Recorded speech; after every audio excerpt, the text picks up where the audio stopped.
Hi guys, Mulos here. So today's video, I'm just going to talk about the annual seedling giveaway that I do.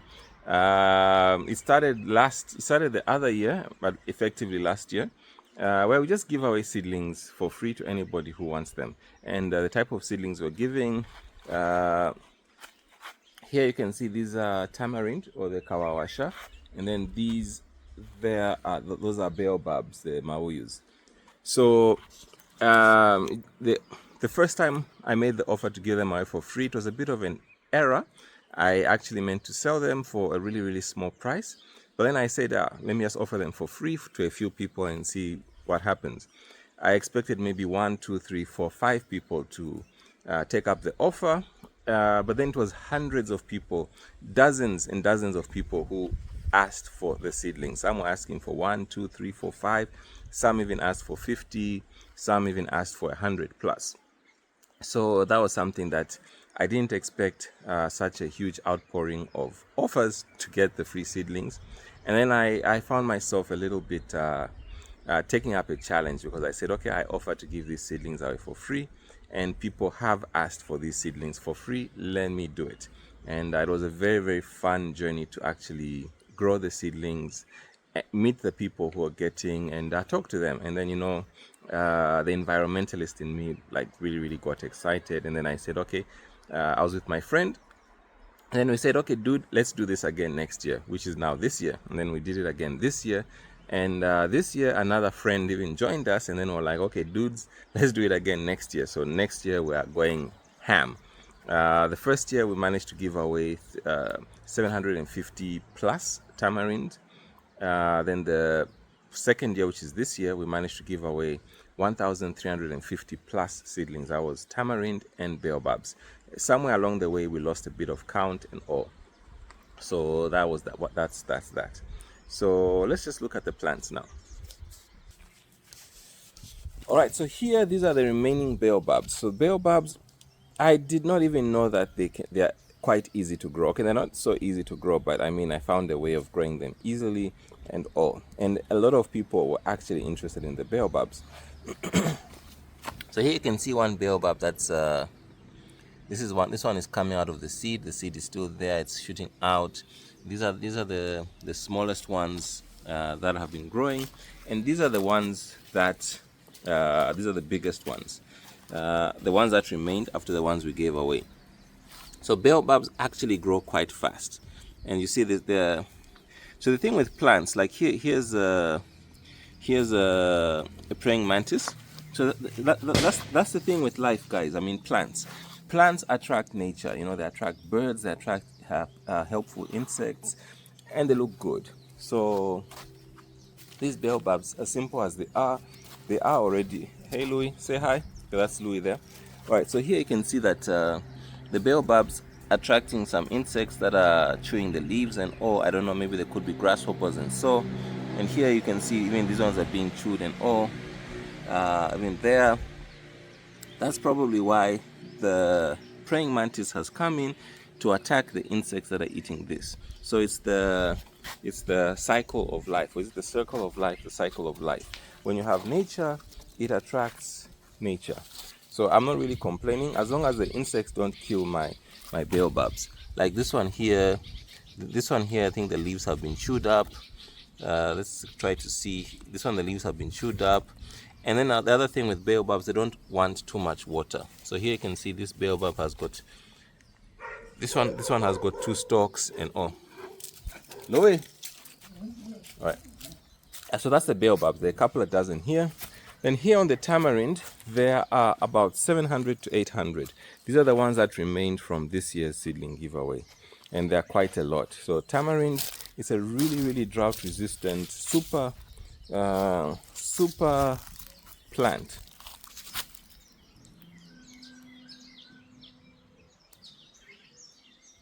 I'm coming. So it's a drought resistant super plant. It takes root very fast, is drought resistant, and when it grows quite big, provides quite a bit of shade, and it is as pretty as the jacarandas that we see all over the place. It's actually eerily similar to jacarandas, if I may say so myself.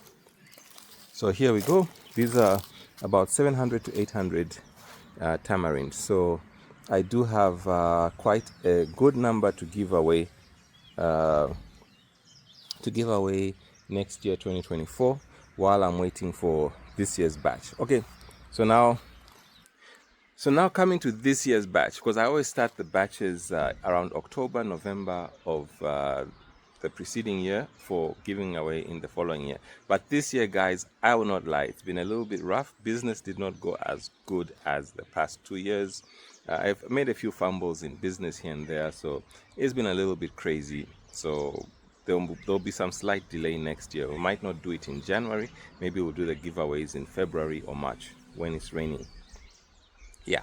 So, well, the other thing is that the first year it was just me and my friend. We went give away. Then the following year, which is this year, 2024, we did have some corporate partnerships. So we were able to meet up with, we asked Micma if we could do the giveaway at their premises at East Park.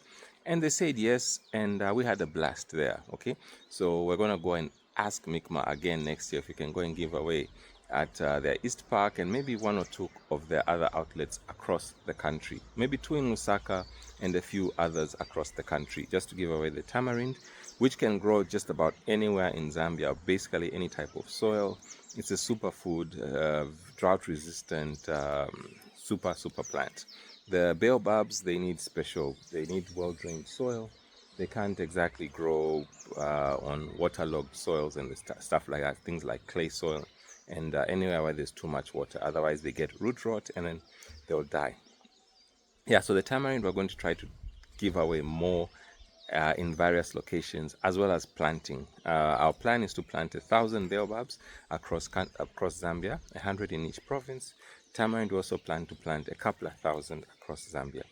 If possible, we could even do maybe 1 million seedlings, but that's funds allowing and all. So anyways, we'll talk about that later.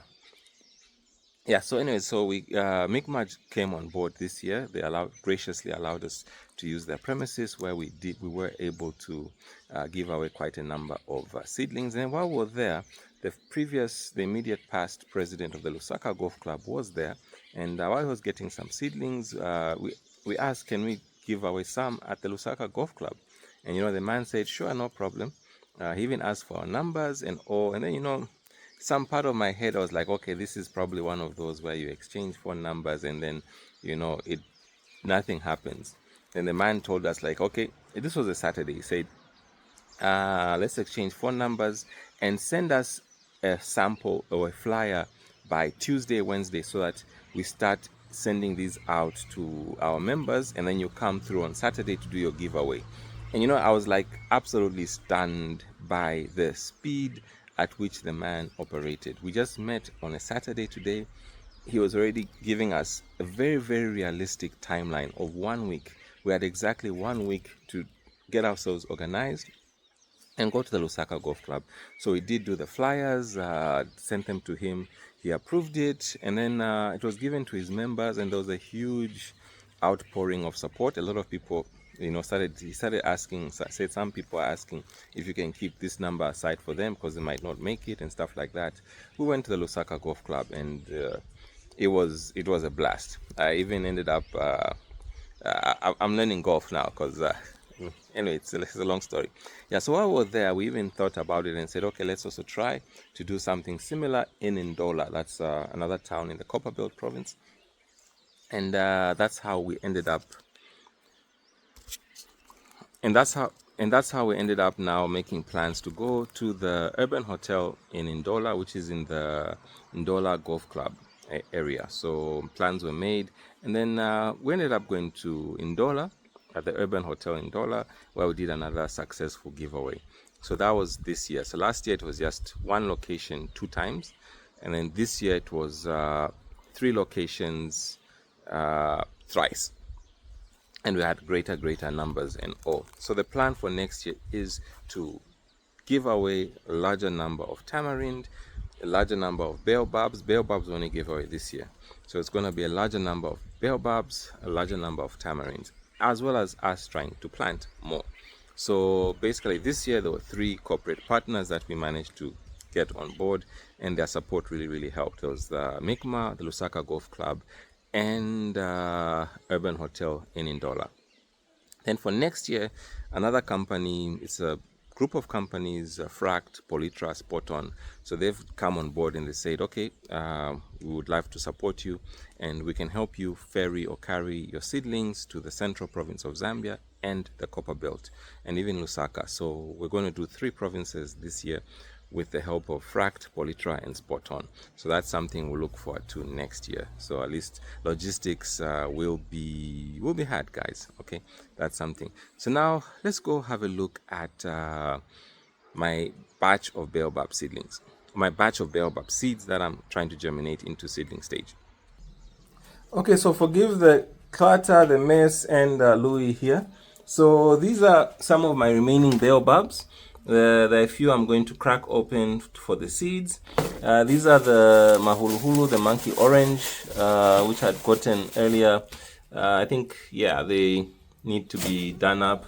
There's some hardwood tree species here. I got the seeds from Fowe, that the mupapa tree. It's a hardwood type tree. I know these are like really long-term things. Then we've also got some what you call that, sausage tree seedlings, seeds. We also have more mahuluhulu in that orange pack there. Down there, 1 and 2, I think it's tamarind. So there's gonna be a huge number of seeds. This could be maybe 20 to 100,000 seedlings that I can get out of all of this. Yeah, so I need maybe a couple of more sacks of these so that I can try to have 1 million plus seedlings. I think let's, go ham or go home. Let's try to do 1 million seedlings if we can, with your support, of course, guys. Okay, so right now these are the baobabs. These are the baobabs that are remaining, which I'm going to come and do and try to germinate. Now this one here, guys, look, this is an uncensored. Okay, guys, so this is an uncensored. I'm just showing you how it's done. So it's as ecological as it can be, but there are things like a lot of insects, flies, and stuff like that. If you get squeamish, guys, nature isn't for you. So let's go back. All right, so in here there's literally hundreds of baobab seeds. There's hundreds of baobab seeds in here. Now, one of the things with baobab seeds is as they are as you're getting them ready, you get to see some life. You see some stuff like veins and stuff like that. You can even tell the ones that look like they're dead or dying and stuff like that. And then there are quite a number of flies that committed suicide in here. So let's try to pull out some baobab seeds. We have a look. Maybe these. Okay. Let's look at these. So if you look closely, you can see inside here that there's some signs of life. Even this one seems to be some signs of life. Oh, yeah. So this one here, let's use this as our example. So you can see some sort of life there. What you can see, those things that look like veins, those are the leaves.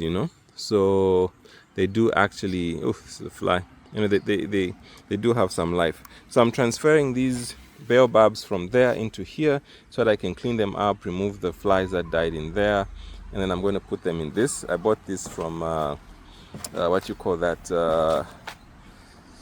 What's that place? Builder's Warehouse at East Park. So now let me clean these up and put them into there. I'll be back in a short bit. Okay, so one thing about nature. So this bucket was on top here, and it was providing shade and all. So you can see here that termites, some termites had made this their home. There were these sort of, I don't know if they're caterpillar, centipedes, millipedes, or whatever they are.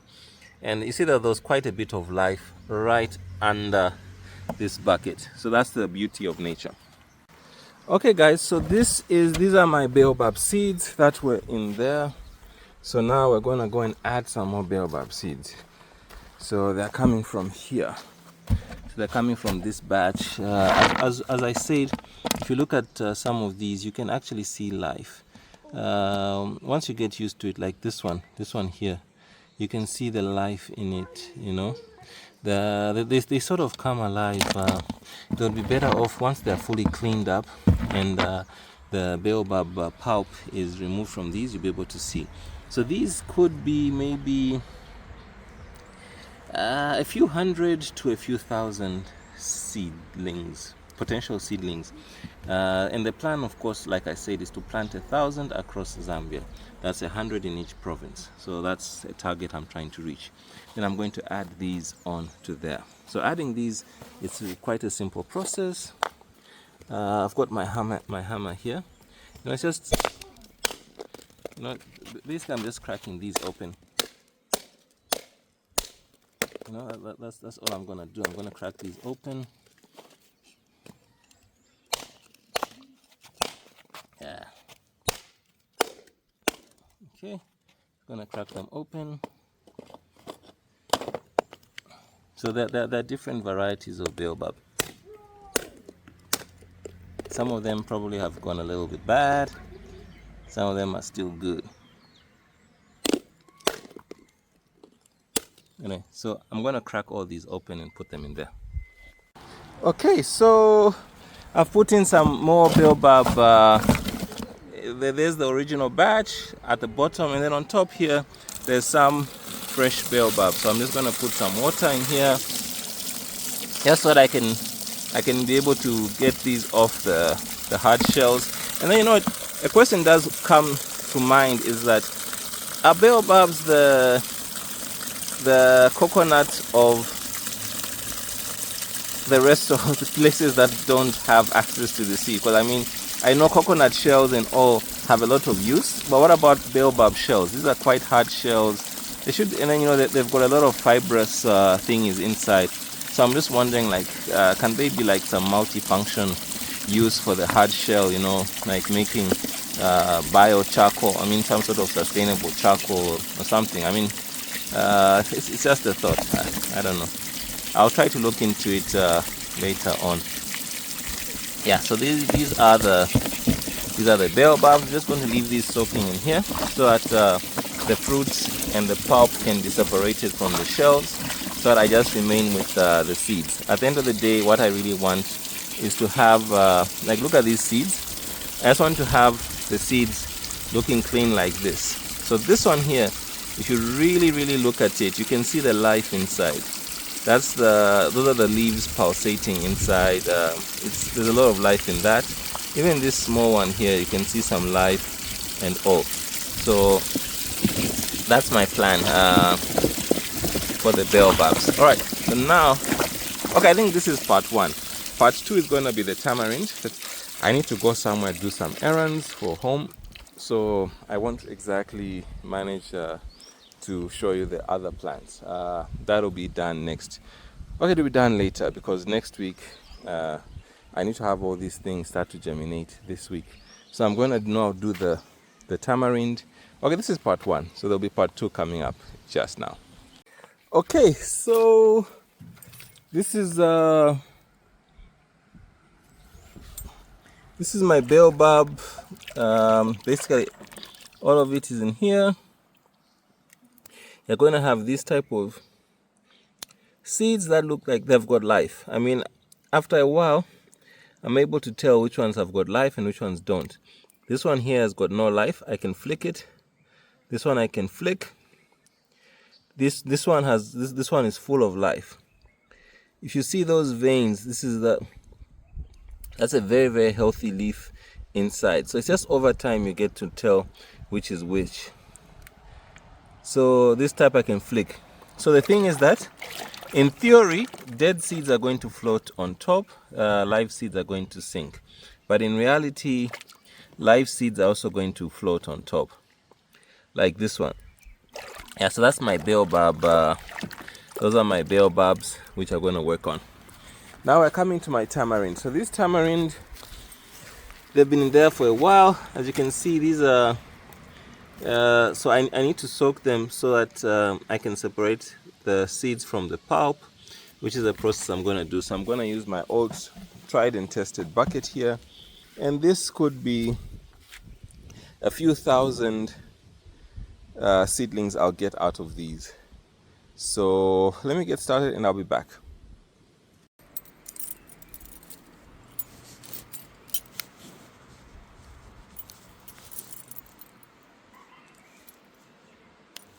Okay, so you need the perfect tools for this. So I've got my Swiss Army knife here, which I'm going to use to open these up and put the tamarind into the bucket. So this is just so that I can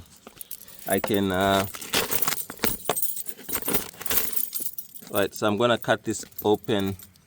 Okay, I think I can just do that. Yeah, let me just cut it open, save a whole lot of time. Yeah, so cut it open.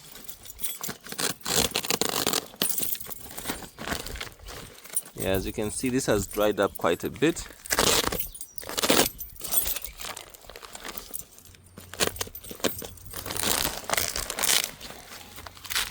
Yeah, here we go. So these will be a few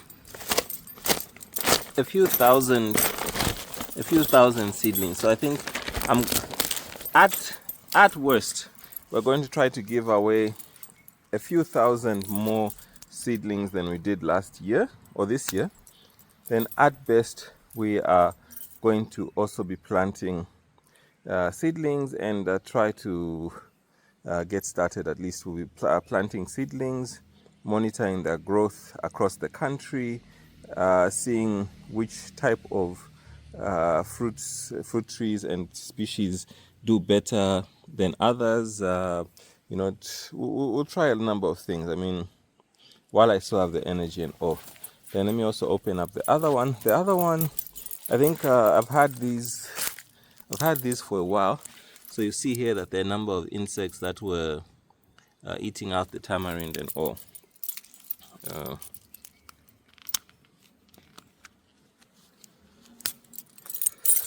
Yeah, so let me open this up.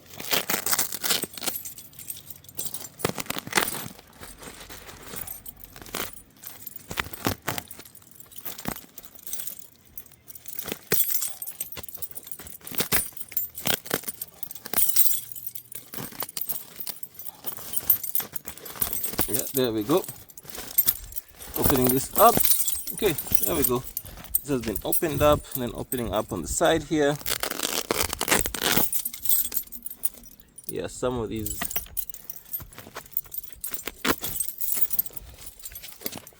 Yep, here we go. So as you can see, a lot of this tamarind, some of it has dried up and all. We've got, I don't know if you can see the insects moving about. So the aim really is just to get the seeds, to get the seeds to germinate, see how many can germinate, how many thousands of plants I can get. This is like a super duper healthy fruit. So let me get them in the bucket. Okay, so part of my preparation, my seed preparation, is to separate the seeds from the pulp, and that is done by basically the pulp sort of disintegrates in water when left in water for quite a bit, and so if I leave these soaking overnight or something, I'll be able to start separating the seeds from the pulp. So I've only managed one sack, which is this sack. This other sack I haven't yet managed because that would be full, and then last time I was trying to do this, I made that bucket like extremely full, and the entire batch was just wasted. So this is gonna, I think I've got another bucket. Let me get the other bucket, and I think let me not be lazy. Let me get 2 buckets. I'll be back. So as you can see, so tamarind basically starts to disintegrate once it's in water and getting fully soaked up. You can see this one here is becoming soft. And the beauty with tamarind, it's extremely healthy, and I absolutely do not drink alcohol. But fermenting tamarind smells extremely good. So a lot of these seeds are duds. I think they've stayed too long. I can feel like they are hollow and all. So we'll probably have like quite a bit of wastage and all, probably because the tamarind has stayed way too long and all, so attacked by insects and all these other all manner of pathogens. So we're going to leave this soaking, and then there's going to be all this matter here. Ideally it is supposed to go in a compost heap and stuff, but reality is that it won't. So some of these seeds feel like they're duds, but there'll be quite a bit that will actually come out. So that's one bucket. Now I'm going to do the other bucket. I got this other bucket, and that bunch is going to come here. Okay, so I've put them all in the water. Now one of the things, initially I was thinking maybe these are all duds, and I probably won't get much out of this, but there's hope. So these are the tamarind seedlings, seeds, sorry. These are the tamarind seeds. I've got two. These are very, very good seeds that are going to germinate. And from these, I'm going to get tamarind seedlings. I'm going to grow and germinate them. So there's plenty hope. And then another thing with tamarind, immediately you put them in water, it starts to ferment. So if you can look closely, you'll be able to see that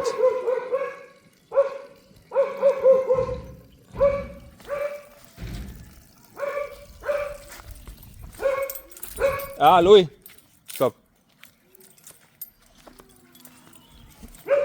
Louis, stop that. Louis. Louis, stop it. Stop, Louis. So the thing with tamarind, immediately you put them in water. Louis, stop. Immediately you put them in water, it's... Louis! Louis! So the thing with tamarind, immediately you put it in water, it starts to ferment. So if you look closely here, you can see a lot of bubbling taking place, and that's it. It immediately starts fermenting. Okay, the dogs want to start misbehaving. And so this is the second batch. So altogether, I'm going to have a few thousand tamarind seedlings from these. That's if I'm able to salvage a good number of seeds. From the looks of it, I will be able to salvage a good number of seeds. So this is the, and if you see here, this is the pulp. There's a seed inside there. Okay, that seed is a dud. So quite a number of these seeds are duds. So I don't know how many I'm going to salvage, because I think I took a bit long in doing this. So these may or may not be duds. I'll let you know in the follow-up video. So that'll be in a week's time. I'll let you know whether these have been duds or not. Those are the baobab, the mawuyu shells. I will try to find a use for them going forward. Then here, once I've got the process all mapped out, I'm sure the tamarind pulp, which is going to waste in my case, can be used for something else. Maybe feeding chickens or feeding cattle or something. Because this one, I was not too sure how it was processed. So you can find that it wouldn't be so suitable for processing, for eating or consumption by humans. So I know there will be a lot of duds in this, and then there will also be a lot of good seeds in this. So I'll keep you updated. Yeah, so if you do want to contribute towards the cause, I'll leave a link to the site. I actually did...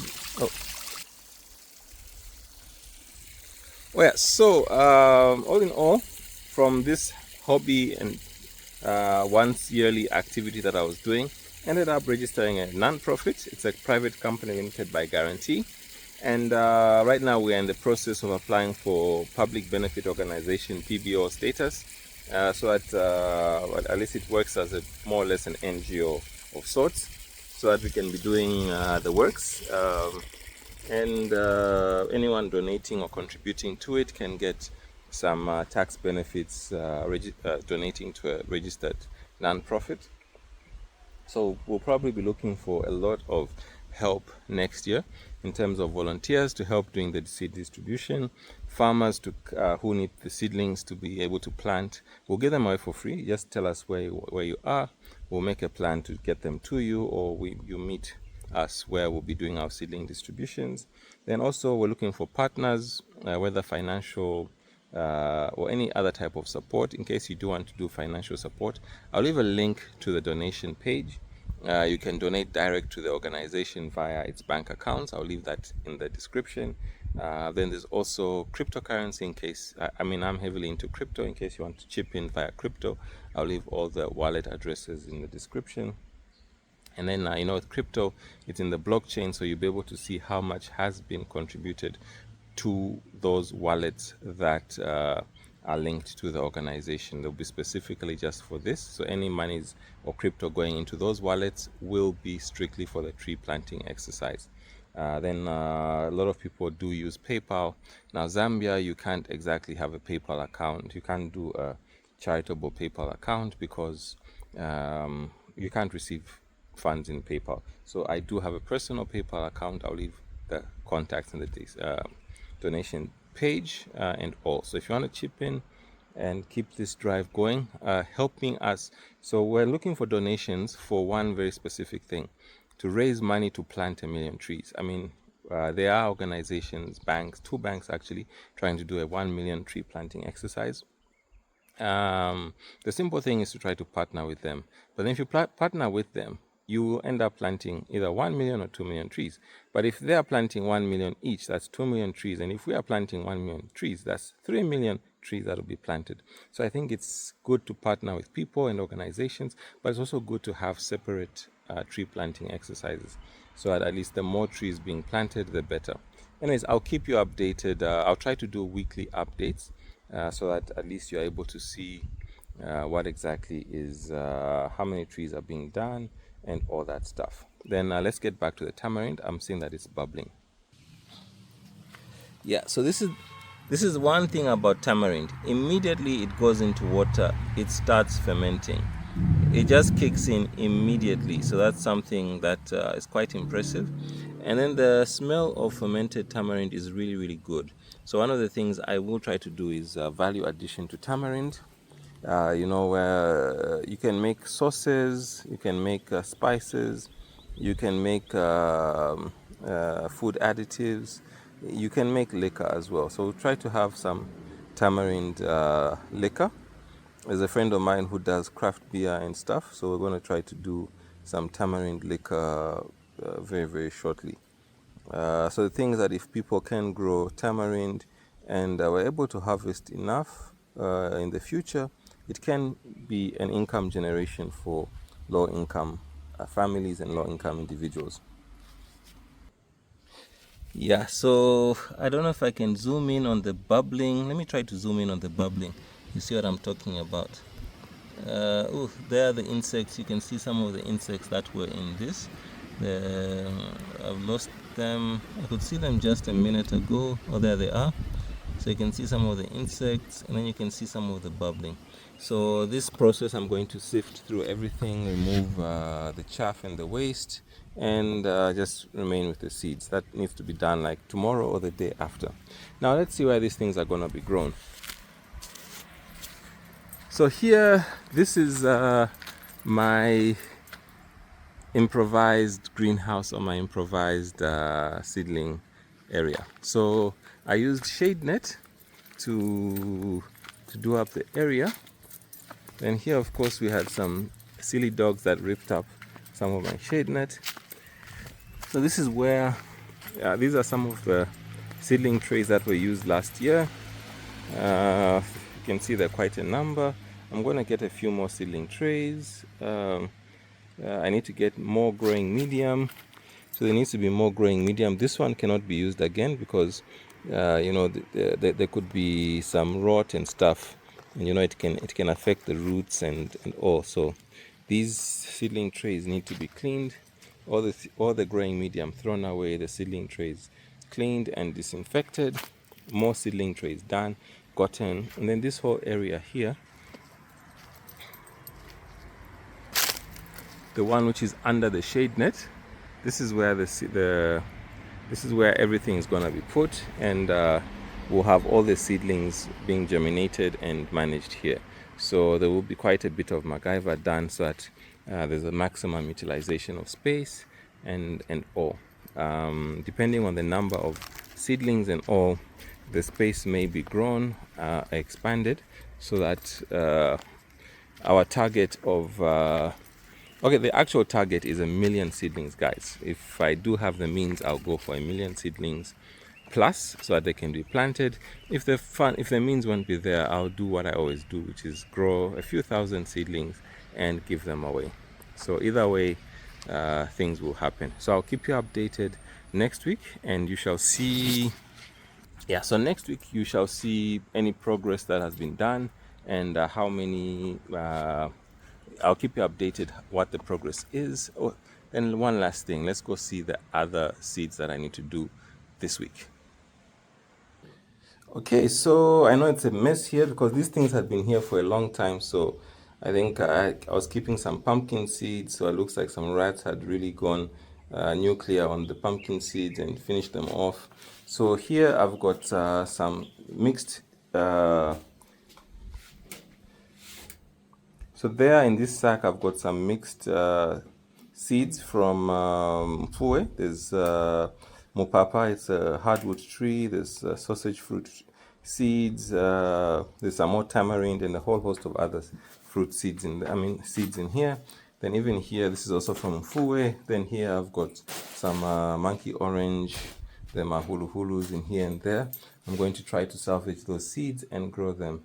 So I'll keep you updated. Sorry for this mess, guys, but I'll try to have it sorted so that it's more aesthetically pleasing for you guys. Anyways, guys, thanks for watching, and I'll see you next week. Bye.